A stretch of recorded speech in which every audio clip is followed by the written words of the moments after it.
Threads of ambition, Nessa Okafor's fingers trembled as she fastened the final button on her jacket. The garment wasn't merely clothing, it was her manifesto.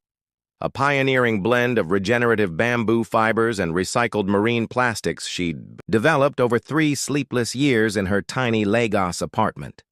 Every stitch represented countless failures and breakthroughs, each seam a testament to her determination to revolutionize textile production.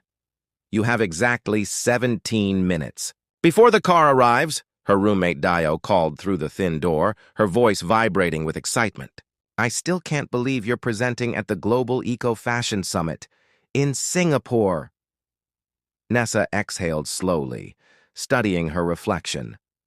The jacket paired with flowing trousers in complementary earth tones wasn't conventionally flashy.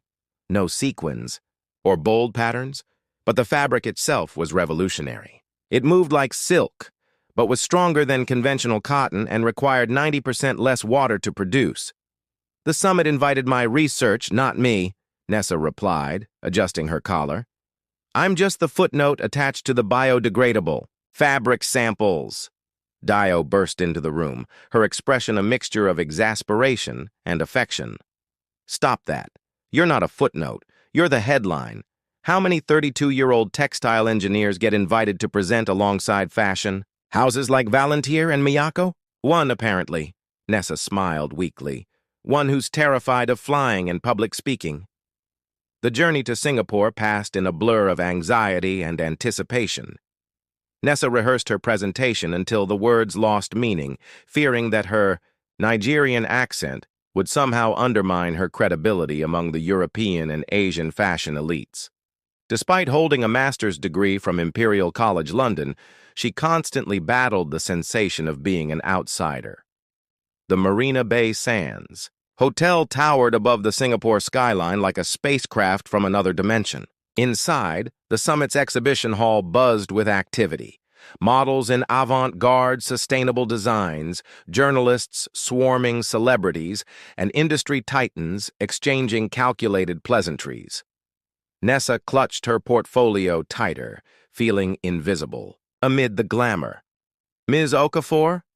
A young assistant with an event badge approached. Your display area is this way. Your materials arrived yesterday. She followed him to a modest corner booth, distinctly smaller than the elaborate setups of established brands nearby. Her heart sank slightly, but she reminded herself that presence, any presence, at this summit was an achievement.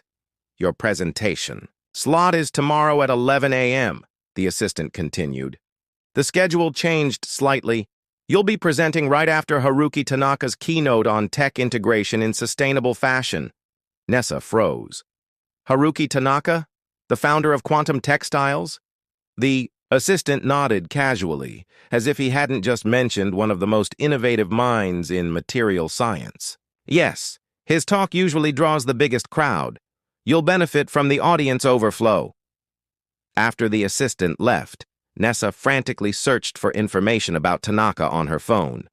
The Japanese-American entrepreneur had revolutionized technical fabrics with his company's moisture-wicking, temperature-regulating textiles used by Olympic athletes. More importantly, he was famously committed to sustainable manufacturing practices.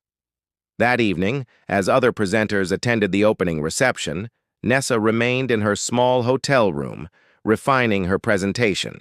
She added references to potential applications with technical sportswear, a deliberate nod to Tanaka's work.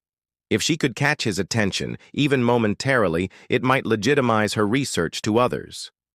Sleep eluded her as midnight passed. She stood on her balcony, gazing at Singapore's dazzling skyline. Tomorrow would either launch her career or confirm her deepest fear, that her innovations, no matter how groundbreaking, would remain invisible without the right connections or pedigree. They don't need to see me, she whispered to herself. A mantra of courage. They just need to see the work. As dawn broke over the city, Nessa finally dozed off, dreaming of fabrics that changed the world, and of being the unnoticed hand that wove them. The cutting room. The summit's main auditorium was a sea of designer outfits and carefully cultivated impressions.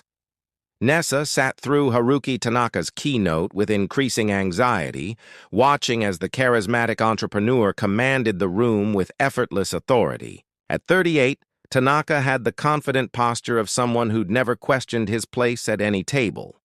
His presentation on integrating photovoltaic technology into everyday fabrics drew enthusiastic applause. Innovation isn't about reinventing what exists, Tanaka concluded, his voice carrying to every corner of the room. It's about reimagining what could exist. When her turn came, Nessa approached the podium with leaden legs. The audience had thinned considerably after Tanaka's exit, something the moderator acknowledged with an apologetic grimace. Next, we have Nessa Okafor presenting her research on regenerative bamboo polymer integration, the moderator announced, stumbling slightly over her surname. Nessa connected her tablet to the projector, acutely aware of whispers from the front row where representatives from Valantier sat examining her outfit with unconcealed judgment. She wore her own creation, the same bamboo plastic blend jacket from yesterday, but suddenly felt like an imposter in a room full of couture. "Good morning," she began, her Nigerian accent stronger under stress. "Today I'm presenting a new approach to textile production that reduces water consumption by 90% while increasing biodegradability." As she progressed through her slides showing microscopic images of her fiber development, she noticed more people leaving. A fashion editor in the third row yawned dramatically. Two designers from a prominent Milan house whispered to each other, then laughed behind manicured hands. By the time she reached her conclusion, barely 20 people remained. Most looked bored or confused. The polite applause felt worse than silence would have. "Any questions?" the moderator asked perfunctorily. A woman with a French accent raised her hand. "Your fabric is interesting from an environmental perspective, but have you considered aesthetics? It looks rather primitive." Another voice chimed in. "And durability? Bamboo fabrics typically wear poorly. They're hardly suitable for luxury applications." Nessa answered each criticism professionally, but each question felt like a thinly veiled dismissal. As the session concluded, she overheard someone murmur, "Another academic with impractical ideas. This isn't fashion, it's a science project." Back at her exhibition booth, Nessa arranged her fabric samples with diminishing enthusiasm. The neighboring displays from established brands attracted crowds, while visitors barely glanced at her corner. One influencer stopped briefly, took a photo of her biodegradable sequins, then walked away laughing with her companion. "What a disaster," Nessa whispered to herself, fighting back tears as she adjusted a fabric swatch for the 20th time. "I wouldn't call it that," a voice responded. She turned to find Haruki Tanaka examining one of her samples, rubbing the material between his fingers with the precision of someone who understood textile engineering. "Mr. Tanaka," she stammered, "I didn't see you there." "The structural integrity at this weight is remarkable," he continued, as if she hadn't spoken, stretching the fabric slightly. "How did you achieve this tensile strength with bamboo derivatives?" Nessa blinked, momentarily speechless that he was asking a genuine technical question. "Modified cross-linking polymers," she explained, reaching for her tablet to show him the molecular diagrams. "I developed a treatment that alters the bamboo fiber structure at the cellular level." For the next 30 minutes, Tanaka asked increasingly specific questions about her process, occasionally making notes on his phone. Nessa gradually relaxed, moving from nervous responses to enthusiastic explanations of her 3-year journey developing the fabric. "You realize the fashion industry isn't actually your market," he finally said, setting down the sample. "At least, not initially." "Excuse me?" "They're looking at this as a fashion material, judging it by drape and appearance," Tanaka explained. "But what you've created is a technical breakthrough in sustainable materials science. The applications extend far beyond clothing." A small crowd had gathered nearby, watching their interaction with undisguised curiosity. Nessa noticed several people who had dismissed her presentation now straining to overhear her conversation with the famous entrepreneur. "I've been working on similar challenges from a different angle," Tanaka continued. "My team has hit a wall with our biodegradable waterproofing technology. Your cross-polymer approach might be the solution." He reached into his jacket, producing a business card of simple black stock with embossed silver text. "I'm hosting a dinner for selected innovators tonight. I'd like you to attend. Bring your complete research portfolio." As Tanaka walked away, Nessa stood frozen, clutching his card like a talisman. Nearby, the same fashion editor who had yawned through her presentation was now studying her with reassessing eyes. By evening, rumors had spread. The previously ignored booth now attracted visitors pretending they'd always been interested. The French designer who had criticized her work earlier approached with a business card and vague mentions of potential collaboration opportunities. Nessa smiled politely at them all, but her focus remained elsewhere. Tonight, she would meet with someone who actually understood her work, not for its fashionable potential, but for its true revolutionary value. For the first time since arriving, in Singapore, Nessa felt the weight of belonging lift from her shoulders. The validation of her peers suddenly seemed far less important than the recognition of a single person who truly understood what she had created. Measured steps, the private dining room at Atlas, one of Singapore's most exclusive restaurants, intimidated Nessa far more than the summit's auditorium had. Crystal chandeliers illuminated a gathering of just 12 people, founders of materials, startups, sustainability researchers, and technical innovators from 3 continents. Nessa, in her bamboo blend jacket and hastily purchased black pants, felt conspicuously underdressed among their polished appearances. Haruki Tanaka sat at the head of the table, his presence commanding yet somehow approachable. Throughout the 5-course meal, he facilitated discussions about material science breakthroughs with the ease of someone accustomed to moving between worlds, academic rigor and business pragmatism, Eastern philosophy and Western technology. The fundamental problem with sustainable fashion, a German engineer was saying, is that consumers still prioritize appearance and cost over environmental impact. "Perhaps we're approaching it incorrectly," Tanaka responded, gesturing with his water glass. "Instead of asking consumers to compromise, we should create materials so superior in performance and aesthetic that sustainability becomes merely an added benefit." His gaze shifted to Nessa. "Ms. Okafor's work is particularly interesting in this context. She's created something that doesn't require consumers to choose between quality and conscience." Suddenly, all eyes turned to her. In this intimate setting with this specialized audience, Nessa found her voice. She explained her research without the simplifications she'd used at the summit, delving into technical specifics that this group could appreciate. "The breakthrough came when I modified the extraction process," she explained, sketching a molecular diagram on her napkin. "By preserving certain lignin structures while removing others, the fiber maintains flexibility without sacrificing strength." As the evening progressed, Nessa found herself engaged in the most stimulating technical conversation of her career. When Tanaka walked her to her hotel afterward, their discussion continued unabated. "Your approach could revolutionize more than fashion," he said as they reached the lobby. "Medical textiles, construction materials, even aerospace applications." "Those weren't my target markets," Nessa admitted. "The greatest innovations rarely stay within their intended boundaries." He smiled, revealing a warmth absent from his public persona. "I'd like to propose something. A 6-month collaboration between your research and my development team. We have the infrastructure to scale your process, and you have the breakthrough we've been searching for." Nessa's heart raced. "A collaboration?" "With full credit and patent recognition," Tanaka clarified. "You would relocate to our Tokyo facility. We'd provide housing and a research stipend." "I would need to consider it," she said, although internally she was already calculating how quickly she could pack her Lagos apartment. Of course. He handed her another card, this one with his personal number handwritten on the back.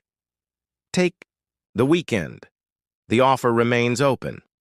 The next 3 days passed in a whirlwind. Nessa completed her summit obligations with renewed confidence, noticing how differently people treated her after word spread about her connection to Tanaka. Offers suddenly materialized, consulting opportunities, speaking engagements, even a tentative publishing deal. The same industry that had dismissed her now scrambled for association. On Sunday night, she called the number on Tanaka's card. "I accept your offer," she said when he answered, "but with one condition. I'm listening. I want to maintain creative control over any fashion applications. The environmental impact is too important to compromise." His chuckle surprised her. "I expected at least 3 conditions. You're either very trusting or very confident." "Neither," Nessa replied honestly, "just focused on what matters." By July, Nessa had established herself at Quantum Textile's Tokyo research campus. Her days were filled with exhilarating work, scaling her processes, testing applications, collaborating with engineers who understood and respected her vision. Tanaka proved to be both a demanding partner and an insightful mentor, challenging her assumptions while providing resources she'd never dreamed of accessing. Their professional relationship developed a rhythm. Morning strategy sessions in his minimalist office. Afternoon laboratory work where they rolled up sleeves and tested theories side by side. Evening debriefs over simple meals, often stretching past midnight as they lost themselves in possibilities.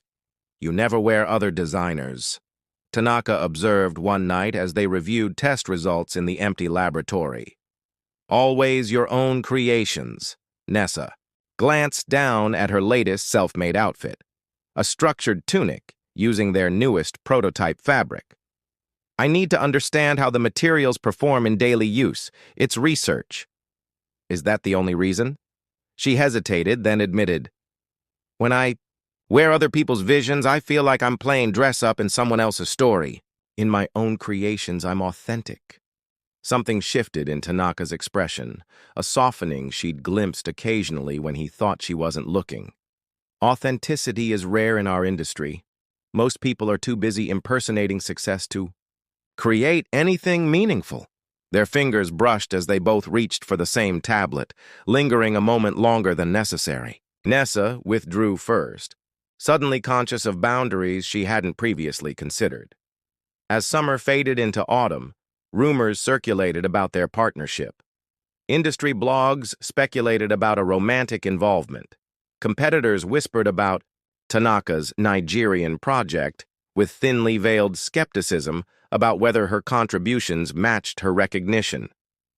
Nessa ignored the gossip, focusing instead on their work, which was progressing beyond even their optimistic projections.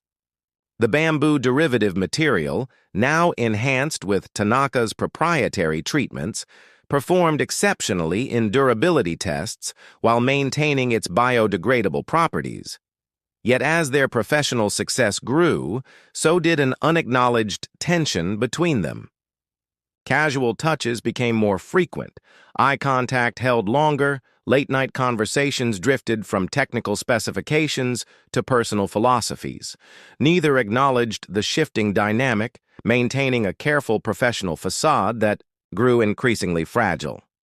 "We should celebrate," Tanaka announced one evening after a particularly successful testing phase. "The aerospace contract is finalized. Your material will literally touch the stars." They dined at a traditional ryokan in the mountains outside Tokyo, seated beside a garden where autumn leaves drifted onto still water. Away from laboratories and corporate environments, their conversation ventured into unfamiliar territory: childhood, dreams, family histories, personal disappointments. "Why did you never marry?" Nessa asked, after her second cup of sake loosened her usual reserve.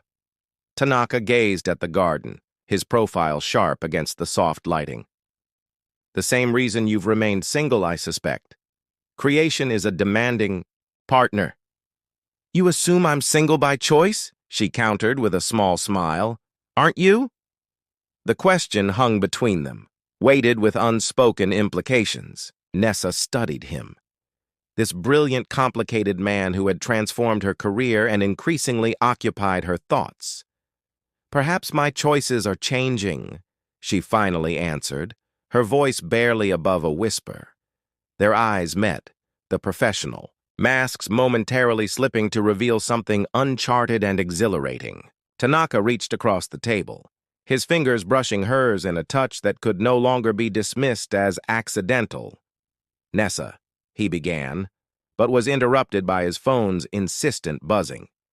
The moment fractured as Tanaka checked the message, his expression instantly hardening. "We need to return to Tokyo immediately. There's been a security breach at the lab."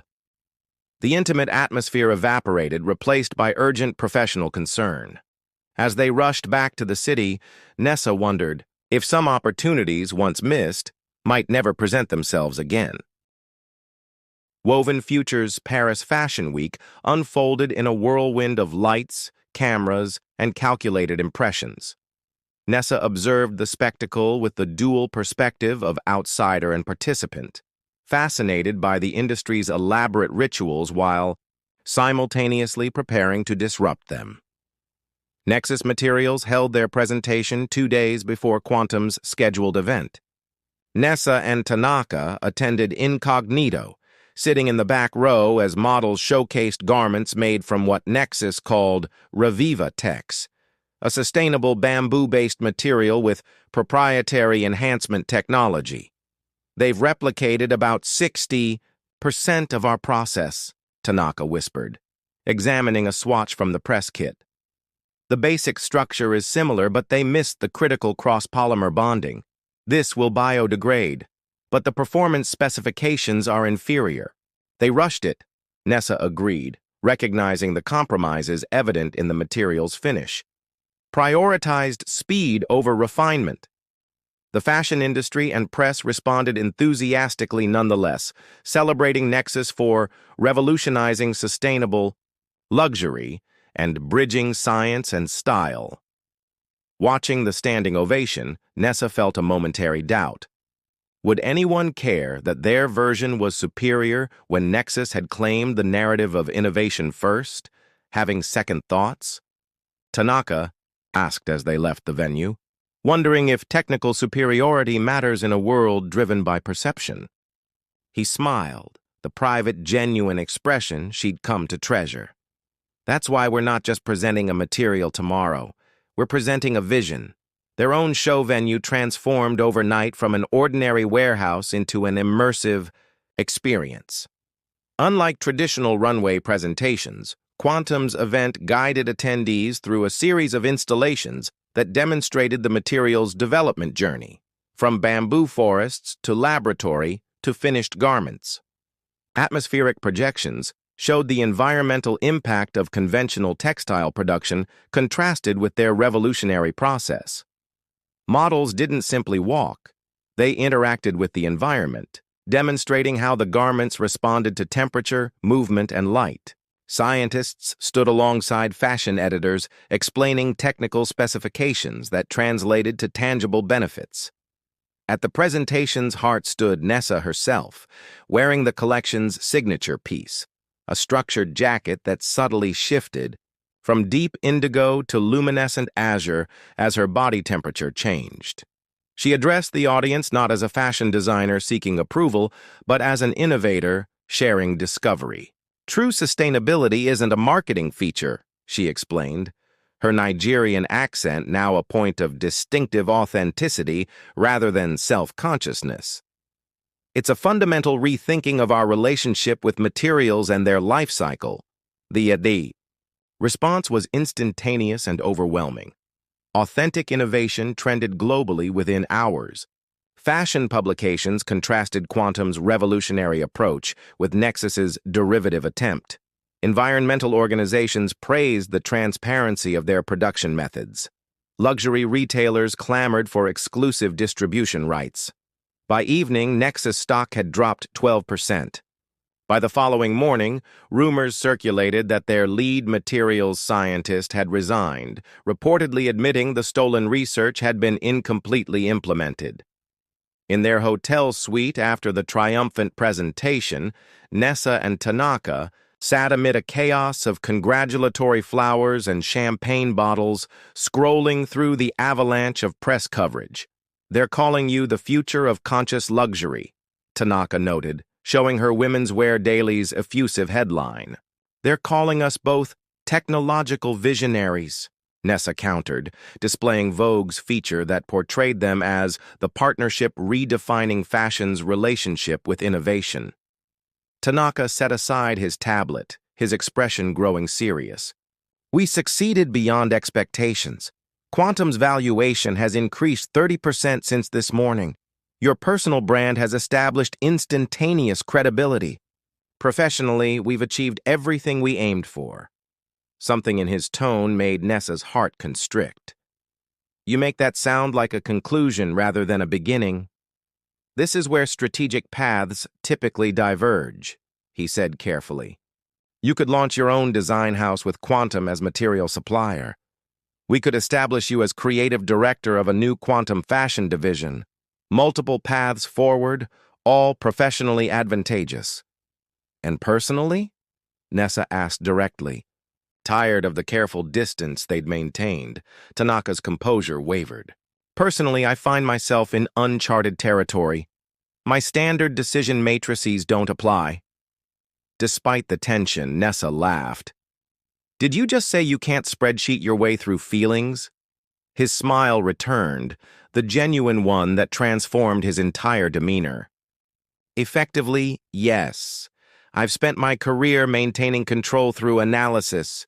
You defy analysis, Nessa." "Is that good or bad?"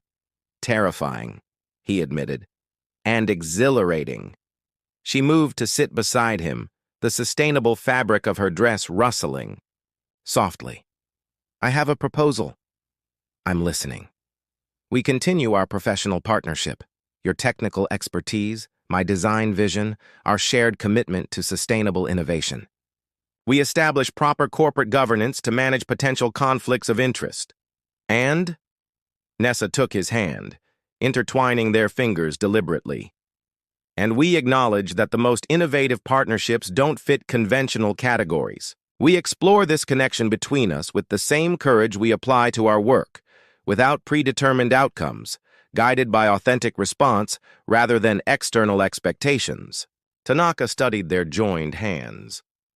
"The industry will talk. They already do. Let them. Our work speaks for itself. There are practical considerations: age difference, cultural backgrounds, professional power dynamics. All valid," she agreed. "All surmountable if we choose to surmount them." He looked up, his analytical reserve finally giving way to unhidden emotion. "I've never chosen uncertainty before." "Neither have I," Nessa admitted. "But I've never created anything meaningful by following established patterns." In the silence that followed, years of professional discipline battled with months of growing, personal connection. Tanaka finally lifted their joined hands, pressing his lips gently to her fingers in a gesture bridging cultures and expectations. "No predetermined outcomes," he agreed, his voice uncharacteristically soft. "Just authentic." Response. Their kiss, when it finally happened, felt simultaneously inevitable and revolutionary, like the perfect fusion of disparate elements creating something stronger than its components.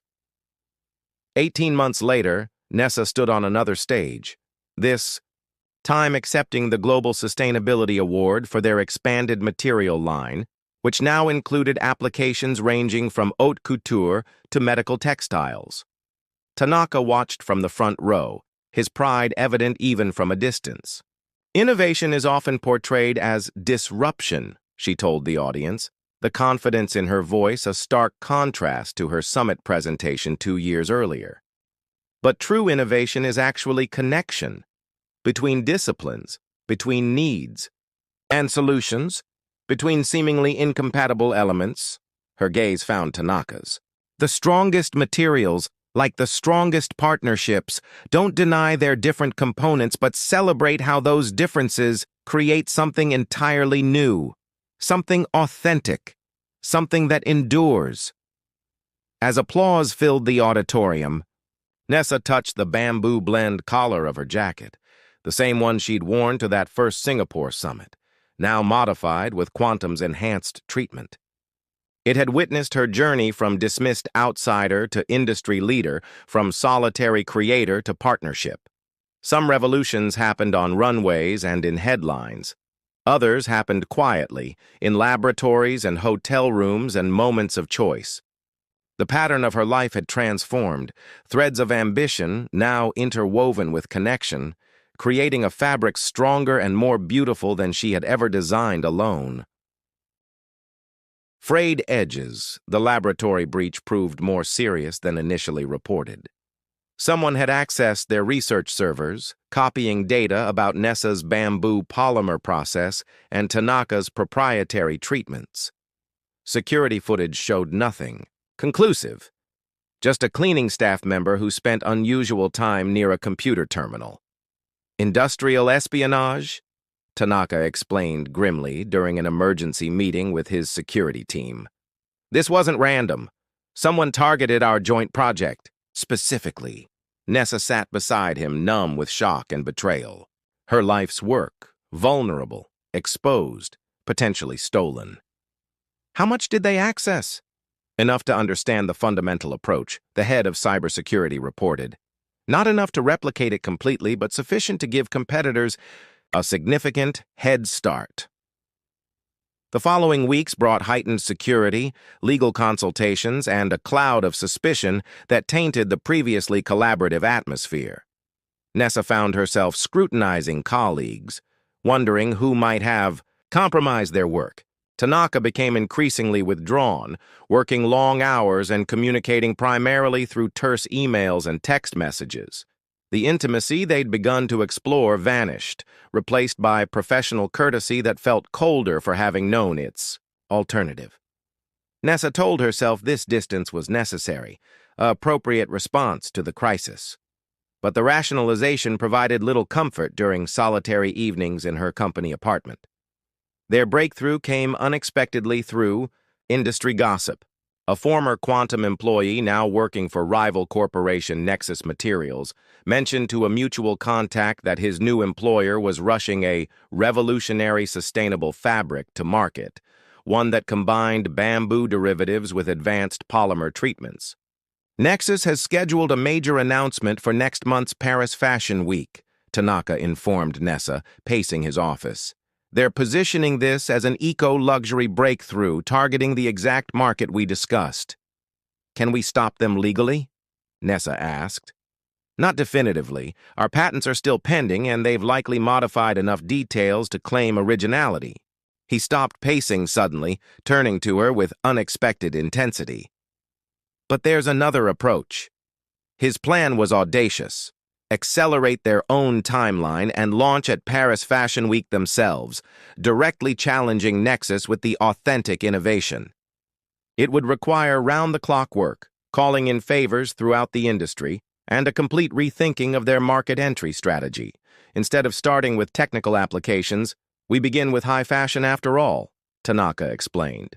Create enough publicity that Nexus appears to be the imitator, not the innovator. We'd need a designer, Nessa pointed out. Someone established enough to command attention. Tanaka's gaze was steady. We have one. Who? You. Nessa laughed reflexively. I'm a materials engineer, not a fashion designer. You're both, he insisted. I've seen your sketches, your personal creations. Your perspective is unique precisely because you understand the material at a molecular level. The fashion world already rejected me, remember? The summit? They rejected you when you were unknown. Now you're partnered with Quantum Textiles. His expression softened slightly. More importantly, you understand what others don't. That true innovation begins with substance, not surface. The proposition terrified and exhilarated her in equal measure.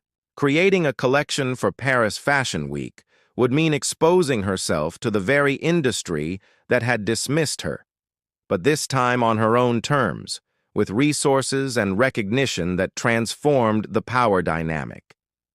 "If we do this," she said, carefully, "it needs to be authentic, not just a publicity stunt.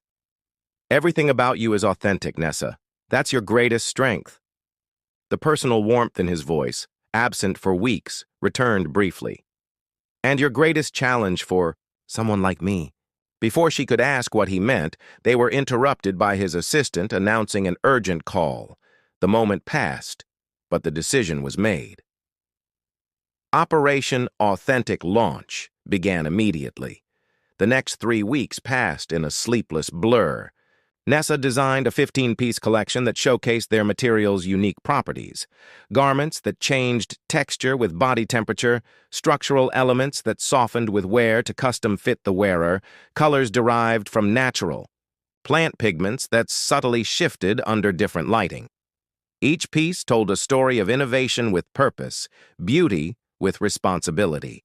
Tanaka leveraged his considerable industry influence to secure them a prime spot on the Paris schedule. He coordinated with sustainable luxury retailers for post-show distribution and arranged profiles in key fashion publications. When Nessa questioned how he navigated the fashion world so effectively despite his tech background, he merely smiled. Business is business. Only the vocabulary changes. As their Paris debut approached, the personal distance between them remained, though their professional collaboration intensified. They worked in synchrony, anticipating each other's thoughts, completing each other's sentences, connected yet separate, like planets locked in mutual orbit without ever touching. The night before their departure for Paris, Nessa found Tanaka, alone in the laboratory, examining their first successful fabric sample, now framed like a historic document. "You should be resting," she said from the doorway. He didn't turn. "So should you." "I'm too nervous to sleep." "Not nervous," he corrected. "Ready." She moved beside him, their reflections ghostly in the darkened laboratory windows. "What did you mean before? About authenticity being a challenge for you?" Tanaka was silent so long she thought he might not answer. "I built my career being whatever each situation required," he finally said. "The brilliant student, the visionary entrepreneur, the tough negotiator. Authentic within each role, perhaps, but always calculated. And now?" His eyes met hers in the window reflection. "Now I find myself wanting to be seen as simply myself. But I'm not certain who that is without the roles." The vulnerability in his admission shifted something between them. Nessa turned to face him directly. "I see you, Haruki, not just the businessman or the engineer." "What do you see?" "Someone afraid of the same thing I am," she answered.